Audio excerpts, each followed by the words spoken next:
My sister's boyfriend punched me over a huge mistake that wasn't even my fault. And my sister doesn't seem to care. I, 21, female, have a sister, Collie, 26, female, who is allergic to gluten and strawberries. She has been dating Mark, 28, male, for a year now. Gluten makes Collie bloat. Her stomach goes funny, and she feels gross. Her own words. But her strawberry allergy makes her break out. And depending on the quantity, her throat swells. And she has an EpiPen in case this ever happens. For Collie's birthday, I decided to get a cake made. I went to a bakery that specialized in allergies and dietary restrictions. I made it crystal clear about Collie's allergies and intolerances, and they said it was no problem. I got her a gluten-free chocolate and passion fruit cake, one of her favorite food combinations. Well, fast forward and we eat the cake in. 20 minutes later, Collie looks very red. Her eyes are swelling, and she says she needs her EpiPen. Mark takes her to the hospital and they're gone in minutes. I'm freaking out because how could this have happened? I call the bakery, and the woman on the phone confirms there's no strawberries or gluten in the cake. She also got her manager on the phone to give me a full refund. It was an expensive cake for me at least. I'm also texting Mark and Collie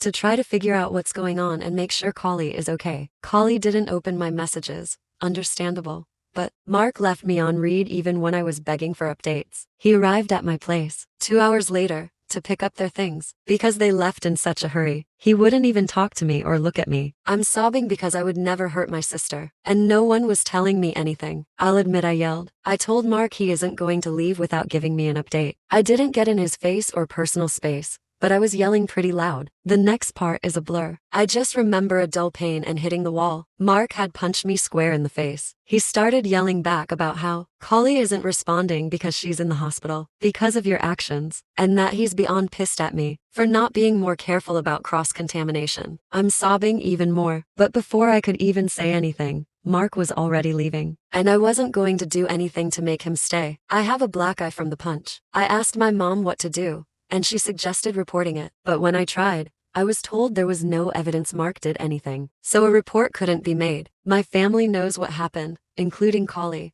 but she doesn't seem to care. She just keeps saying Mark is protective over her and was furious at me for my mistake. She doesn't seem like she's breaking up with him anytime soon. And while the family doesn't like Mark, now they're all reluctant to ban them from family gatherings. What do I do now?